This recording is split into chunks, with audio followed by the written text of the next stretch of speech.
எல்லாருக்கும் வணக்கங்க. கன்னி ராசியில் பிறந்தவங்களுக்கு வரக்கூடிய பங்குனி மாதத்தில் கோட்சார ரீதியாக வரக்கூடிய கிரக அமைப்புகளால் எந்த மாதிரியான மாற்றங்கள் ஏற்பட போகுதுன்றது பற்றி தான் ஆதாரபூர்வமாக இந்த பதிவில் நம்ம பார்க்க போகிறோம். பங்குனி மாதம் 1ஆம் தேதி ஞாயிற்றுக்கிழமை அதிகாலை திருவோணம் நட்சத்திரம் சொல்லக்கூடிய விஷ்ணு பகவான் அவதரித்த நட்சத்திரத்தில் தான் இந்த மாதம் பிறக்கப்படுது. திருவோணம் நட்சத்திரம் 3வது மாதம், மகர ராசி, சிம்ம லக்னத்தில். இந்த கன்னி ராசியில் பிறந்தவங்களுக்கு மட்டுமே இருக்கக்கூடிய மிகப்பெரிய பிராப்தம் என்னன்னா, உங்கள் ராசியாதிபதி புதன், உங்கள் ராசிக்கு 10வது பாவகத்துக்கு அதிபதினு சொல்லக்கூடிய தொழில் ஸ்தானாதிபதியும் புதன். வேறு யாருக்குமே இந்த பிராப்தம் கிடையாது. உங்கள் ராசிக்கு 10வது பாவகத்தில் இருந்த குரு பகவான் வக்கர நிவர்த்தி அடைஞ்சிறாரு இந்த மாதத்தில், இந்த பங்குனி மாதத்தில். இதுவரைக்கும் ஒரு 3-4 மாத காலமாக தொழில் ஸ்தானத்தில் இருந்த தனகாரகன் சுபஸ்தானாதிபதி வக்கரத்தில் இருந்ததால் கை கெட்டுச்சிங்க, வாய் கெட்டல. யாரோ பிழைக்கிறதுக்கு நான் கஷ்டப்பட்டுட்டு இருக்கிறேனுங்க. ஒரு வேலைக்காக 3 ரவுண்டு வந்துட்டேனுங்க, 4வது ரவுண்டில் திரும்பி வந்துட்டேன். செவுத்தில் அடித்த பால் மாதிரி எவ்வளோ வேகமாக போகுதோ அந்த பந்து அதே வேகத்தில் பின்னுக்கு வந்த மாதிரி நான் எடுக்கக்கூடிய முயற்சிகள் எல்லாமே இந்த ஒரு 4-5 மாத காலமாக எனக்கு தோல்வியை மட்டும்தான் கொடுத்ததுங்கன்னு சொல்லக்கூடிய கன்னிராசியில் பிறந்தவங்களுக்கு பங்குனி மாதம் நல்ல ஒரு அற்புதமான அனுகூலத்தை கொடுக்க போகுது. நீங்கள் சந்தோஷப்படணுன்றதுக்காகலாம் நான் சொல்லலைங்க. ஏன்னா ஜோதிடம் நல்லது சொன்னால் மட்டும்தான் அது ஜோதிடம், அது புண்ணியம். ஒரு வார்த்தை தப்பாக சொன்னால் கூட அது பாவம். அந்த பாவம் எனக்கு வேண்டாங்க. கன்னிராசியில் பிறந்தவங்களுக்கு ராசியாதிபதியாக வரக்கூடிய புதன் ராசிக்கு 6வது பாவகத்தில் ஒரு மனுஷனுக்கு மிகப்பெரிய ஒரு அதிர்ஷ்டத்தை கொடுக்கக்கூடிய இடம்னா 6வது பாவகம் தானுங்க. அப்போ கன்னிராசியில் பிறந்தவங்களுக்கு சாதகாதிபதினு சொல்லக்கூடிய கிரகம் யாருன்னு கேட்டிங்கன்னா சனி தான். எல்லாருமே சனியை பார்த்தாவே நடுங்குவாங்க. ஆனால் கன்னிராசியில் பிறந்தவங்களுக்கு சனி பகவான் கொடுக்கக்கூடிய யோகத்தை புதன் கூட கொடுக்க மாட்டா. அப்படி அப்போது உங்கள் ராசியாதிபதி தொழில் ஸ்தானாதிபதினு சொல்லக்கூடிய புதன் சனி பகவானுடைய ஆதிக்கத்தில் இருக்க, குரு பகவான் வக்கர நிவர்த்தி ஆகிட்டு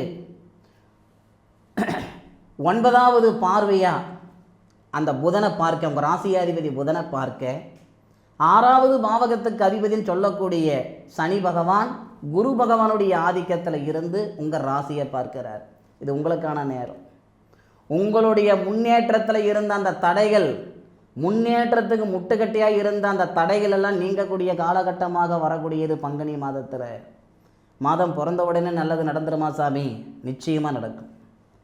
பங்குனி மாதம் 1ஆம் தேதியிலிருந்து 11ஆம் தேதி வரைக்கும் உங்களுக்கு தேதி கொடுக்குறேனுங்க. அது என்ன சாமி 11ஆம் தேதி? அதுக்கு எனக்கு விளக்கம் கொடுங்க சாமி.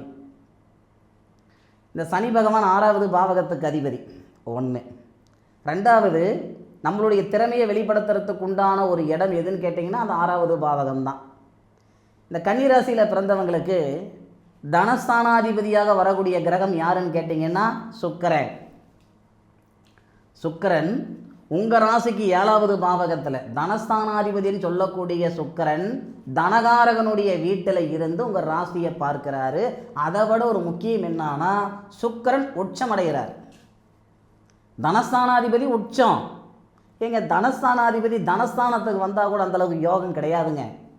ஆட்சியில் இருக்கும் பொழுது கூட ஒரு கிரகம் எப்பயுமே ஆட்சியில் இருக்கிறத விட உச்ச நிலையில் வரும் பொழுது மிகப்பெரிய வளர்ச்சியை கொடுக்கும்.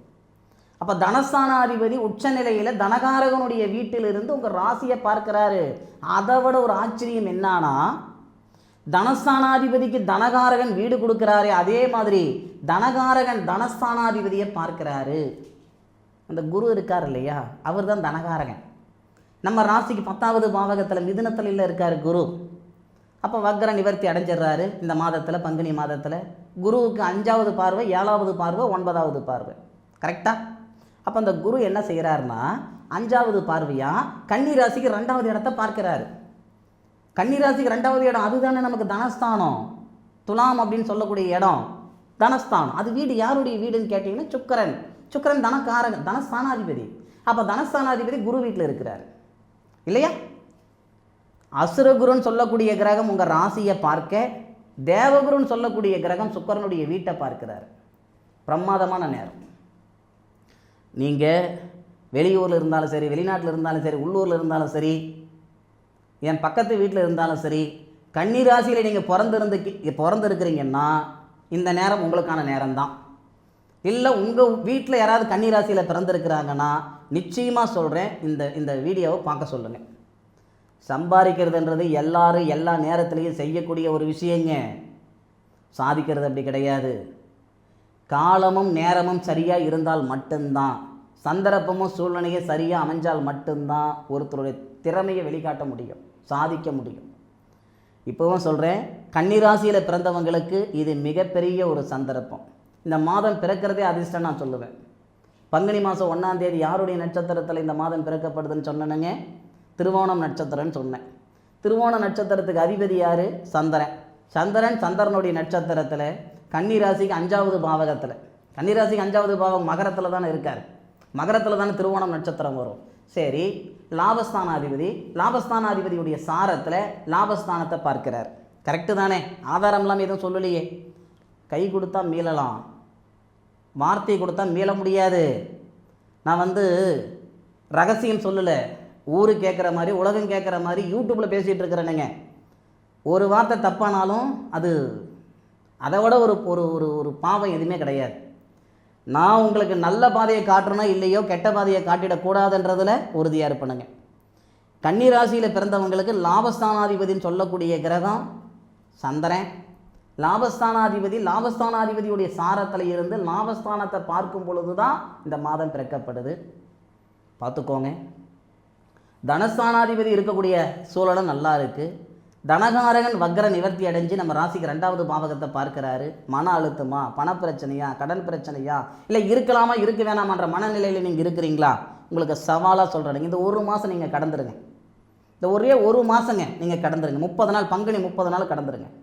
இந்த பங்குனி 30 நாளில் நீங்கள் ஏற்படக்கூடிய மாற்றங்கள் சித்திரை மாதம் ஃபஸ்ட்டில் எனக்கு சொல்லுங்கள். நீங்கள் ஐயா, போன மாதம் நான் இருந்ததுக்கு இப்போ நான் இருக்கிறதுக்கு சம்மதமே இல்லை, நானாக இப்படி இருக்கேன், பலவீனமாக இருந்தால் நான் பலமாக இருக்கிறேனுங்கன்னு சத்தியமாக நீங்கள் சொல்லுவீங்க. உங்களை என்கரேஜ் பண்ணுறதுக்காக, உங்களை உசுப்பேற்றுறதுக்காக ஒரு நண்பர் சொல்லியிருந்தார், மோட்டிவேஷனெல்லாம் நீங்கள் எனக்கு பண்ணாதீங்க சாமி அப்படின்னு சொல்லியிருந்தார் கமெண்ட்டில். அதுக்கு நான் வரல, உள்ளதை உள்ளபடியே நான் சொல்கிறேன். எடுத்துக்கிறதும் எடுக்காததும் உங்களுடைய சொந்த சௌகரியம். கிரகம் நல்லா இருக்குது. அதை விட என்னங்க, இந்த கன்னிராசியில் பிறந்தவங்களுக்கு தகரிய ஸ்தானாதிபதியாக வரக்கூடியவர் செவ்வாய். அந்த செவ்வாய் 19ஆம் தேதி உங்கள் ராசிக்கு 7வது பாவகத்துக்கு வந்துடுறார். செவ்வாய் 8 கூடிய கிரகமும் கூட. 8 கூடிய கிரகம் 12 கூடிய கிரகம் ஒரே பாவகத்தில். 8 கூடிய செவ்வாய் 12 கூடிய சூரியனும் சூரிய மங்கள யோகமாக இருந்து உங்கள் ராசியை பார்க்கிறார். அதை விட இது 19ஆம் தேதி நடக்கக்கூடிய ஒரு நிகழ்வு. 27ஆம் தேதி ஒரு நிகழ்வு நடக்குது. என்ன சார் அப்படின்னா, மிகப்பெரிய சந்தர்ப்பம். 27ஆம் தேதி இந்த வருடத்துடைய இறுதியில் கன்னிராசியில் பிறந்தவங்களுக்கு மிகப்பெரிய சந்தர்ப்பத்தை இந்த பிரபஞ்சம் தருது. எத்தனை பேர் பயன்படுத்திக்கிறீங்கன்னு எனக்கு தெரியாது. ஆனால் இந்த நேரத்தை பயன்படுத்திக்கிற பட்சத்தில் உங்கள் வம்சத்தில் யாரும் வாழாத வாழ்க்கை வாழ்ந்து கட்டுவீங்க. அப்படி என்ன சார் அப்படின்னா, உங்களுடைய ராசிநாதன் உங்களுடைய ராசிக்கு 7வது பாவகத்தில் குரு பகவானுடைய ஆதிக்கத்துக்கு வராரு. சார் அங்கே நீட்சமாயிட்டே, இந்த நீட்சம், ஆட்சி, உச்சம் இதெல்லாம் ஒரு ஓரமாக வைங்க. ஒரு ஜாதகத்தில், அது கோச்சாரத்திலேயோ ஜென்ம ஜாதகத்திலேயோ மிகப்பெரிய விபரீத ராஜயோகம் எதுன்னு கேட்டிங்கன்னா கிரக பரிவர்த்தனை. இது ஜோதிட நாலேஜ் இருக்கிறவங்களுக்கு நல்லாவே தெரியும். தொழில் ஸ்தானாதிபதினு சொல்லக்கூடிய புதன் தனகாரகனுடைய வீட்டில், குருவுடைய வீட்டில், குரு தொழில் ஸ்தானத்தில். அப்போது குருவும் புதனும் கிரக பரிவர்த்தனை என்னைக்கு நடக்குதுன்னா பங்குனி மாதம் 27ஆம் தேதி நடக்குது. அப்போது அந்த பங்குனி 27ஆம் தேதி மட்டும் சூரியன் புதனாதித்ய யோகம் உங்கள் ராசியை பார்க்குறாங்க. சூரியன் செவ்வாய் சூரிய மங்கள யோகம் உங்கள் ராசியை பார்க்குறாங்க. அப்போது இந்த நேரம் அப்படின்றது நமக்கு எந்த அளவுக்கு ஒரு வலுவான நேரமாக இருக்குன்றது மனசில் வச்சுக்கோங்க.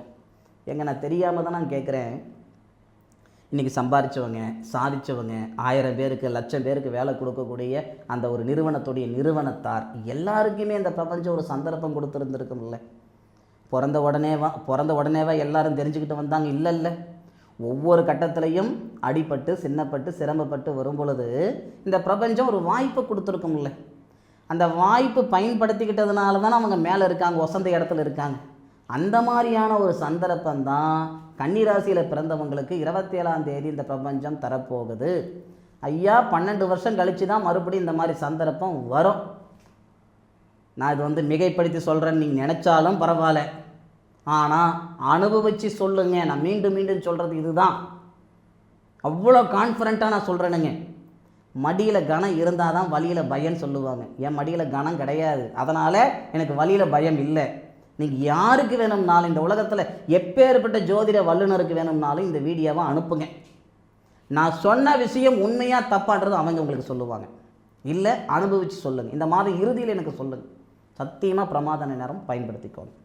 அதே மாதிரி இந்த முழுமையான சாதக புத்தகம், அதாவது வாழ்க்கை முழுவதும் வரக்கூடிய தசாபுத்தி பலனு கொண்ட ஜாதக புத்தகம் நான் எழுதி கொடுத்துட்டு இருந்தேன். இடையில நிப்பாட்டிட்டேன். இன்னொரு 2 மாதத்துக்கு அந்த சர்வீஸ், இது உண்மையிலே சர்வீஸ் தான். 10,000 ரூபாய் இல்லை, 20,000 ரூபாய் கொடுத்தாலும் இந்த மாதிரி புத்தகத்தை யாரும் எழுதி கொடுக்கறதுக்கு இப்போ யாரும் இல்லை. இப்போ ஏற்பட்ட விஷயத்தை இப்போ நான் உருவாக்கி கொடுக்க போகிறேன். இன்னும் 2 மாதத்துக்கு உங்களுக்கு சந்தர்ப்பம் இருந்தால் பயன்படுத்திக்கோங்க. ஒரு மனுஷனுடைய முழுமையான ஆயுள் கால தசாபுத்தி பலன் கொண்ட ஜாதக புத்தகம் 115 பேப்பர் இருக்கும். ஒரு ஜாதக நோட்டே கிட்டத்தட்ட 780 கிராம், 3/4 கிலோ வரும் ஒரு ஜாதக நோட்டுடைய வெயிட். சரியா? இந்த பொக்கிஷம் வேணுன்றவங்க பயன்படுத்திக்கோங்க. இதுக்கு தேவை பிறந்த தேதி நேரம் வேணும், அப்பா பேர் அம்மா பேரும் வேணும். அப்பா பேர் அம்மா பேர், பிறந்த தேதி பிறந்த நேரம், வீட்டு முகவரி, பிறந்த ஊர், இதெல்லாம் எனக்கு வாட்ஸ்அப்பில் அனுப்பி வச்சா அதுக்கான ஒரு தொகையை வாங்கிக்கிட்டு உங்களுக்கு சாதகம் எழுதி உங்களுக்கு ஒரு 15-20 நாளில் உங்களுக்கு கொரியர் பண்ணிட்டு விடுங்க. தேவைப்படுறவங்க பயன்படுத்திக்கோங்க. சரியா? இந்த கன்னிராசியில் பிறந்தவங்களை மீண்டும் ஒரு அற்புதமான தருணத்தில் சந்திக்கும் வரை உங்களிடமிருந்து விடைபெறுவது உங்கள் வீட்டு ஜோதிட நண்பனான மா காளிதாஸ் மணிகண்டன். திருச்சிற்றம்பலம். வாழ்க வையகம், வாழ்க வளமுடன்.